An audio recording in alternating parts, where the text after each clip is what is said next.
Hola queridos hermanos y hermanas, amigas y amigos, gracias por estar una vez más acompañándonos en este canal de estudios bíblicos y por seguir fielmente los estudios cada semana.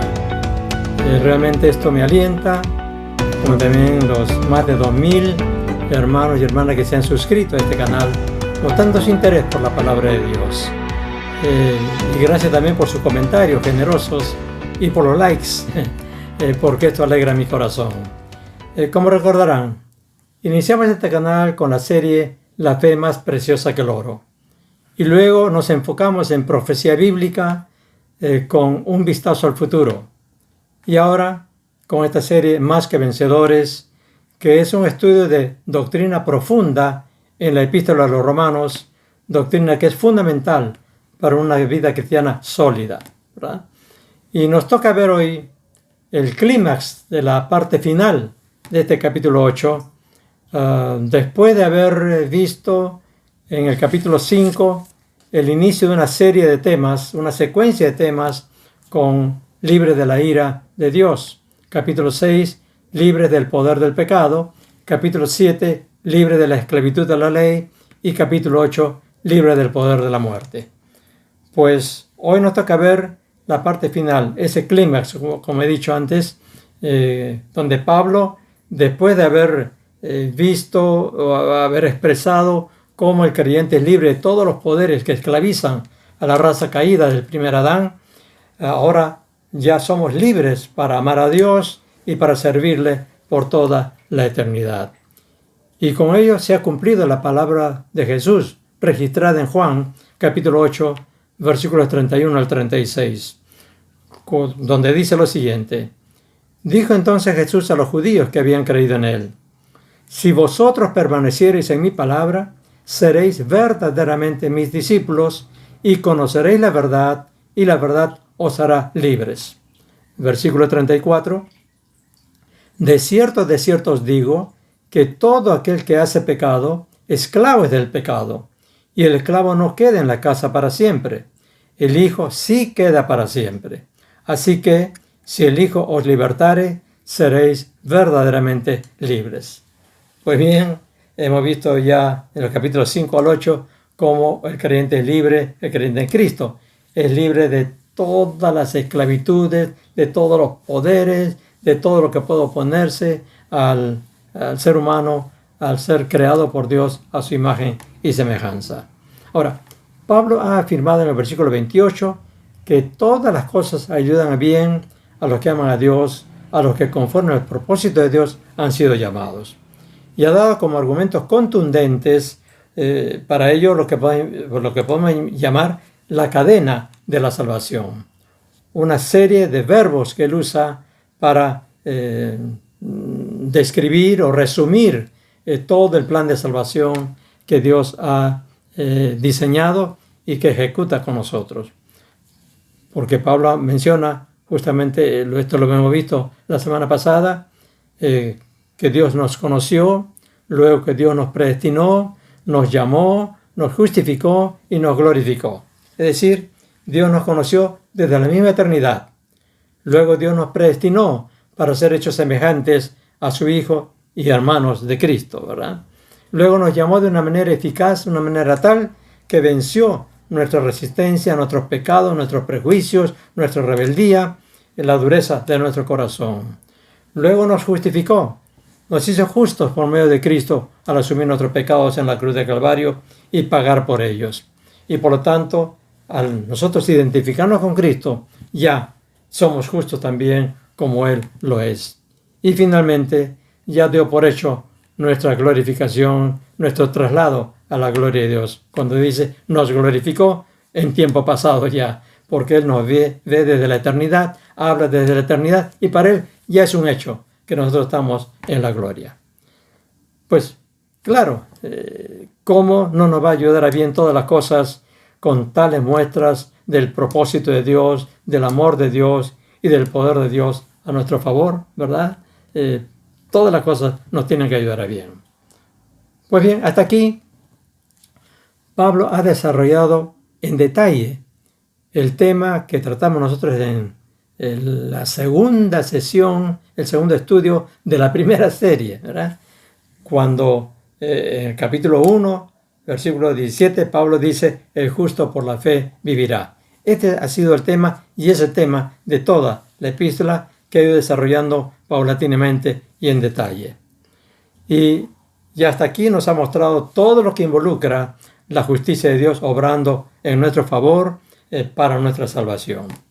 Pues ahora, culminando la parte doctrinal de su epístola a los romanos, resume todo lo tratado con una mirada total, una mirada panorámica desde el punto de vista del creyente, y concluye con una exclamación de victoria, de triunfo, de gozo, ¿verdad? De confianza total, al darse cuenta de cuánto es el amor de Dios, cuánta es su sabiduría y cuánto es el poder de Dios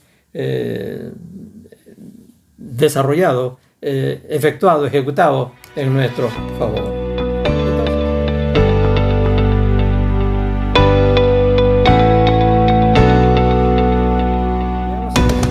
Veamos en nuestro texto de estudio de hoy. Sin más, vamos a leer Romanos capítulo 8, los versículos 31 al 39. ¿Qué dice así? ¿Qué pues diremos a esto? Si Dios es por nosotros, ¿quién contra nosotros? El que no escatimó ni a su propio Hijo, sino que lo entregó por todos nosotros, ¿cómo no nos dará también con él todas las cosas? ¿Quién acusará a los escogidos de Dios? Dios es el que justifica. ¿Quién es el que condenará? Cristo es el que murió, más aún, el que también resucitó, el que además está a la diestra de Dios, el que también intercede por nosotros. ¿Quién nos separará del amor de Cristo? ¿Tribulación, o angustia, o persecución, o hambre, o desnudez, o peligro, o espada? Como está escrito, por causa de ti somos muertos todo el tiempo, somos contados como ovejas de matadero. Antes, en todas estas cosas, somos más que vencedores por medio de aquel que nos amó. Por lo cual estoy seguro de que ni la muerte, ni la vida, ni ángeles, ni principados, ni potestades, ni lo presente, ni lo porvenir, ni lo alto, ni lo profundo, ni ninguna otra cosa creada nos podrá separar del amor de Dios que es en Cristo Jesús, Señor nuestro. Ahora, es tremendo este pasaje. Notemos que Pablo plantea el resultado final, la conclusión de todo lo visto hasta aquí, con 4 preguntas retóricas, es decir, preguntas que solo pueden responderse con un no rotundo, no admiten otra respuesta. Entonces, veamos qué nos enseña, qué nos dice cada una de estas preguntas, y estos van a ser los puntos de nuestro estudio del día de hoy. La primera, el versículo 31. ¿Qué pues diremos a esto? Si Dios es por nosotros, ¿quién contra nosotros? ¿Quién contra nosotros? Es la primera pregunta que se plantea el apóstol Pablo. Y está diciendo, ¿quién puede levantarse contra nosotros para derrotarnos, para vencernos, para destruirnos? Por supuesto que la respuesta es un nadie rotundo. Pues ya somos libres de la ira de Dios, somos libres del poder del pecado, somos libres de la esclavitud de la ley, somos libres del poder de la muerte. Ya somos ahora hijos de Dios, hermanos de Cristo, del Rey de Reyes y Señor de Señores. Entonces, la respuesta lógica, rotunda, inevitable, es que nadie puede venir contra nosotros.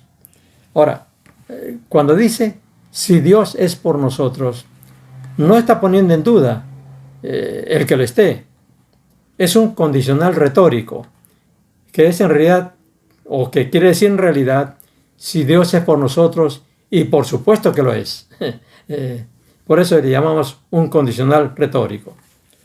Es decir, Dios no ha mostrado su gracia para con nosotros, no nos ha perdonado o nos ha dado vida eterna y nos ha adoptado como hijos, simplemente como un acto de misericordia, de compasión, como quien dice, ya no aguanto más a esta gente y por pura misericordia entonces, y porque nos tuvo lástima, ha hecho todo eso con nosotros. No. Lo que la palabra de Dios nos revela y afirma rotundamente es que Dios nos ama y nos ama tanto, nos ama tan entrañablemente, y es por eso que está por nosotros. Es decir, está a favor nuestro, de una manera activa, de una manera concreta, de una manera positiva. Y si es por nosotros, entonces su actitud hacia nosotros es la de bendecirnos, la de darnos lo mejor, la de defendernos. Por eso la confianza total del apóstol Pablo, y también debe ser la confianza total nuestra de que somos vencedores en todo. Por eso él dice, si Dios es por nosotros, ¿quién contra nosotros? Por supuesto nadie. Y mientras preparaba, llegué a este punto de este estudio, me acordé de una anécdota de mi vida real, de hace, hace 72 años, cuando estaba en tercero de secundaria. Yo pesaba 12 kilos menos que ahora, medía unos 5 o 6 centímetros menos, no he crecido mucho desde entonces, era el más pequeño de la clase y uno de los más flaquitos, ¿verdad? Uno de los más débiles. Y un día estábamos jugando fulbito en la cancha, en el patio del colegio. Recuerdo un día bastante húmedo, frío. Yo nunca he sido un excelente jugador de fútbol, pero en ese momento estaba yo con la pelota corriendo a toda velocidad hacia el arco contrario. En el otro equipo había un jugador, un compañero de clase, que era más alto que yo, fornido, y era un matoncito. Venía de un barrio, de esos barrios terribles de Lima. Y entonces, al ver que yo avanzaba con la pelota, en forma descarada, me puso un cabe, una zancadilla. Y como yo estaba corriendo rápido, me he ido de bruces, he caído sobre el piso de boca abajo y me he deslizado sobre el piso que no era de césped, era de asfalto, y un asfalto maltratado, descascarado, que había piedritas ahí en la superficie. Así que se imaginan ustedes, me he deslizado ahí por el piso y he terminado completamente arañado, muy lastimado. Y por supuesto que yo no iba a poder hacer nada contra este compañero. Yo era mucho más débil que él, más flaquito que él, ¿verdad? Me resigné a sufrir simplemente la maldad de este muchacho. Pero para sorpresa mía, otro compañero de clase, el más alto de la clase y el más fuerte de la clase, al ver lo que me había hecho este muchacho, se fue contra él y le pegó. Es decir, me defendió. Salió en mi defensa. Ahora, por supuesto que en los siguientes partidos ya yo estaba con toda confianza, no tenía ningún temor, aunque tenía que jugar contra este muchacho cuando estaba este compañero que apellidaba Benavides, estaba allí presente. Ya estaba yo completamente confiado. Ahora, esto ocurrió en el colegio. Un compañero puede estar a favor nuestro, pero por muy fuerte que sea, es un ser humano como nosotros. Pero quien está por nosotros aquí, según la palabra de Dios, es Dios mismo. Es Dios, el Todopoderoso, el omnipotente, el omnisciente, el omnipresente, el santo, el justo, el sabio, que es bueno y amoroso. Entonces, ¿cuánta más debe ser nuestra confianza tratándose de quién está en nuestro favor, quién está por nosotros? Y enseguida Pablo nos da la razón por la cual podemos estar tan seguros de que Dios está por nosotros. En el versículo 32, él dice, el que no escatimó a su propio Hijo, sino que lo entregó por todos nosotros, ¿cómo no nos dará también con él todas las cosas? Si no escatimó a su propio Hijo, dice Pablo. Es decir, si no se negó a darnos lo que más valía para él, que era su Hijo unigénito, su Hijo amado, santo y justo. Entonces, ¿cómo no nos dará entonces otras cosas que son infinitamente de menos valor que su propio Hijo? Esa es nuestra seguridad, esa es nuestra certeza de que Dios está realmente por nosotros, en nuestro favor, que Él está activamente en nuestro favor. Qué tranquilidad nos da esto, ¿verdad? De saber en la vida aquí y lo que nos espera en el futuro. Pues vamos a la segunda pregunta. Versículo 33. ¿Quién acusará a los escogidos de Dios? Dios es el que justifica. ¿Quién acusará a los escogidos de Dios? Es la segunda pregunta. Es la pregunta que se hace Pablo. Ahora, recordemos que Satanás odia tanto a Dios, a Cristo, y por tanto a los cristianos y a todos los que aman a Dios, que no se cansa de acusarlos. ¿Recuerdan a Job? En el libro de Job se nos relata que un día que estaba Dios reunido con los ángeles del cielo, y entre ellos estaba Satanás, dice, antes de que él fuese expulsado del cielo. Y Dios le pregunta, Satanás, ¿de dónde vienes? Y Satanás le dice, de la tierra, de andar por ahí y dar vueltas por ahí. Entonces Dios le dice, ¿tú te has fijado en Job, mi siervo? El más recto, el más justo de la tierra, cómo se porta él también. Entonces Satanás le responde, versículos 9 y 11 del capítulo 1. ¿Acaso teme Job a Dios de balde? Y si comienza a acusarle, ¿no? ¿No le ha acercado alrededor a él y a su casa y a todo lo que tiene? Al trabajo de su mano has dado bendición. Por tanto, sus bienes han aumentado sobre la tierra.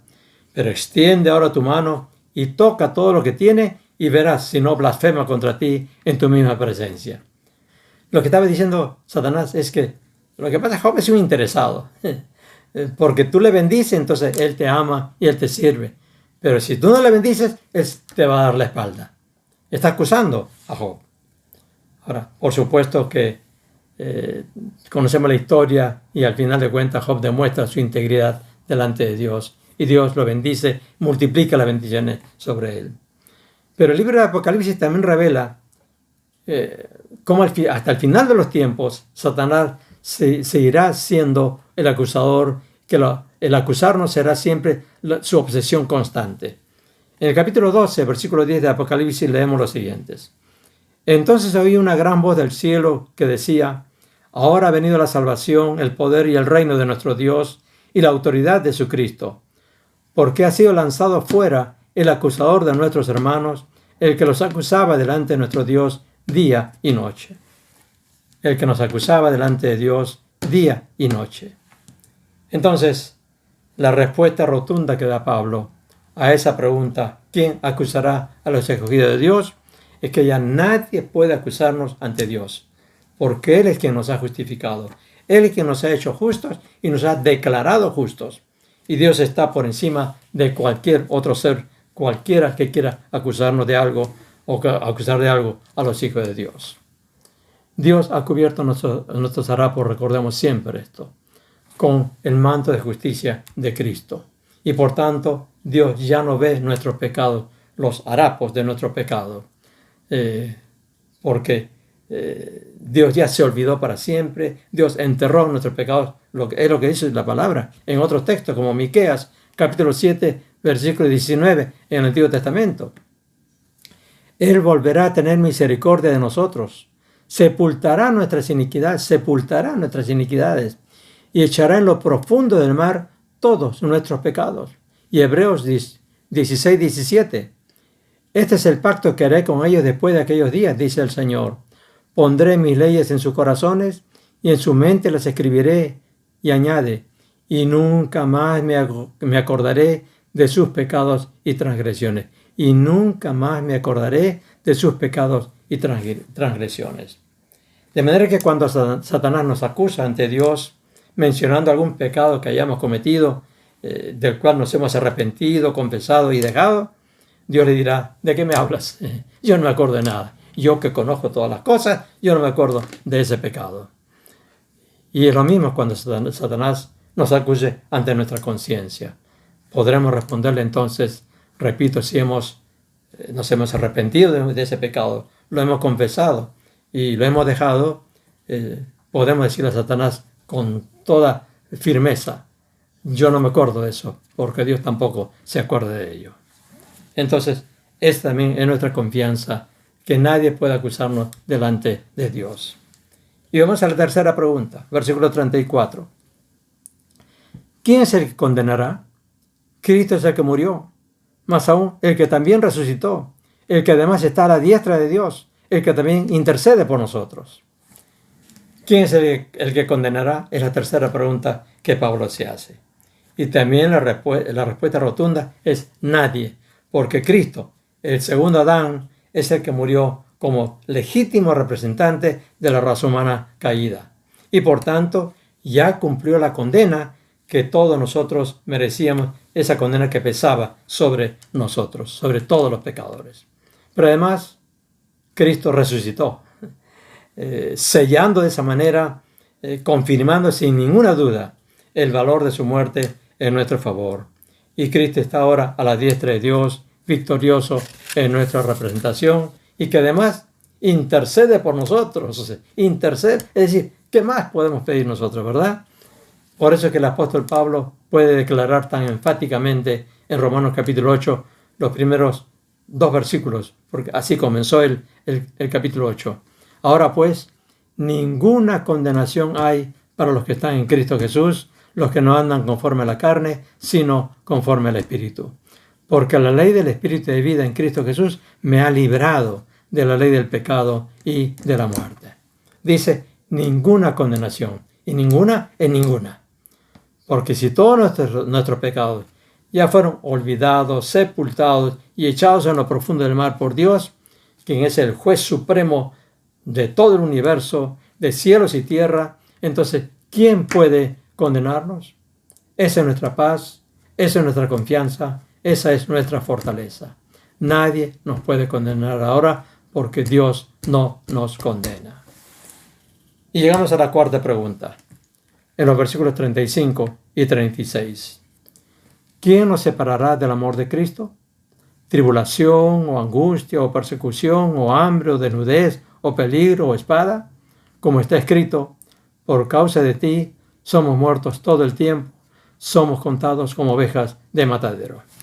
¿Quién nos separará del amor de Cristo? Es la cuarta y última pregunta que Pablo se hace. Y para enfatizar más el punto que quiere demostrar, menciona la situación particular que vivían los cristianos en su tiempo y lo que él mismo estaba viviendo. La persecución que había en aquel tiempo, que llevaba a la tortura, a la cárcel, la tortura y hasta la muerte. Y recordamos que esto culmina en el año 70 con la esclavitud de tantos cristianos en la hoguera, muertos y finalmente dispersos por todo el mundo, expulsados de Roma, del Imperio Romano y dispersados por todo el mundo. Ahora, para mostrarnos hasta dónde llega el amor de Cristo, Pablo enumera 7 cosas o circunstancias posibles en nuestra vida, que pueden ser tan duras, no nos pueden separar del amor de Cristo y por tanto del destino glorioso que nos espera, de la gloria con Dios, de la vida eterna con Dios en su presencia.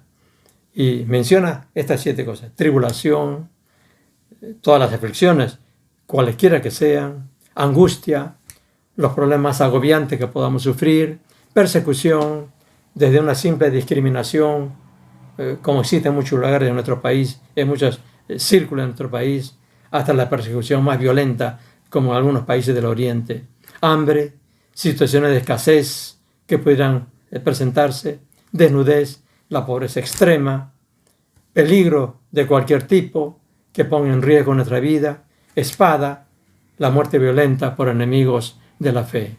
Es decir, nada de esto nos puede separar del amor de Cristo.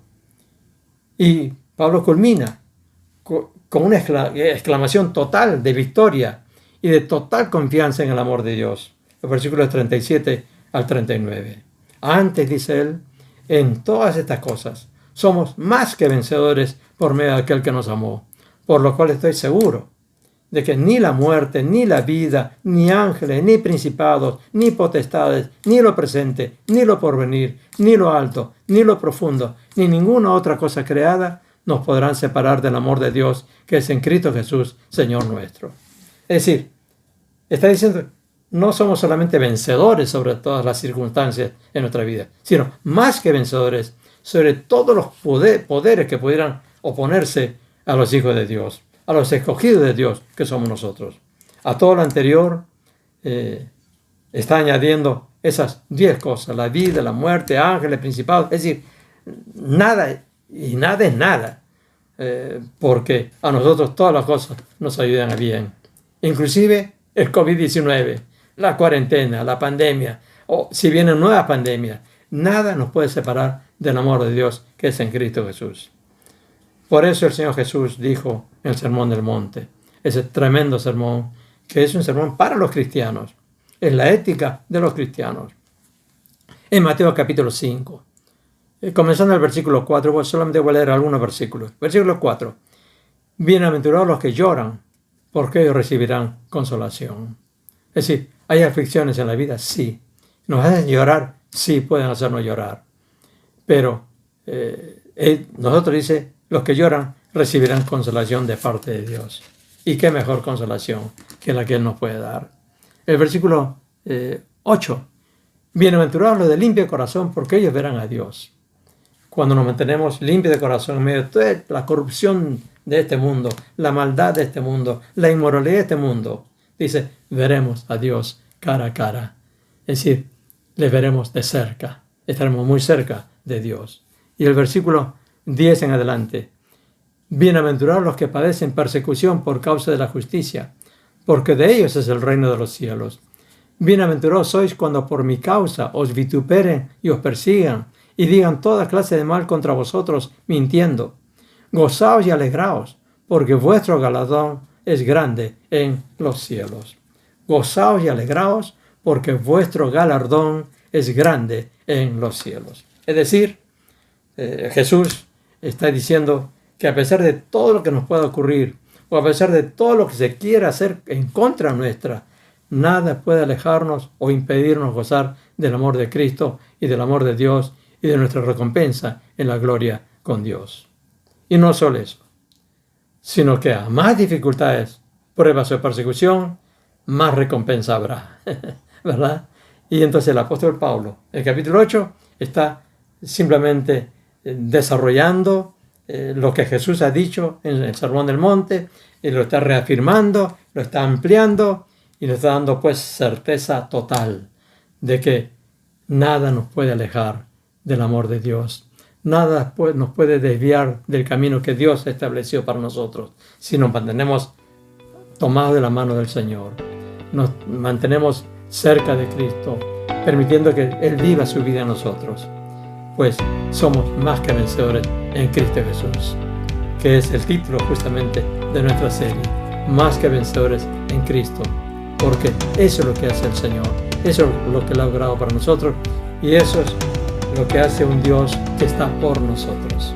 Está a nuestro favor. De manera que ante tanta maravilla, ante tanta certeza, ante tanta confianza, ante tanta seguridad que Dios nos da, ¿qué podemos decir? Solamente aleluya, gloria a Dios, gracias Señor, gracias Cristo y gracias Espíritu Santo por haber traído todo eso a nuestra vida, habernos hecho entender, haber abierto nuestro entendimiento y por morar en nosotros como arras, como garantía de todo lo que ya tenemos de nuestra herencia en los cielos. Amén, hermano. Gocémonos en el Señor. Vivamos como más que vencedores, sin derrotas, sin depresión, sin tristeza, sin angustia, simplemente confiando en el Señor y sirviéndole con toda fidelidad, con todo amor, con toda alegría, con todo gozo. Amén. Amén.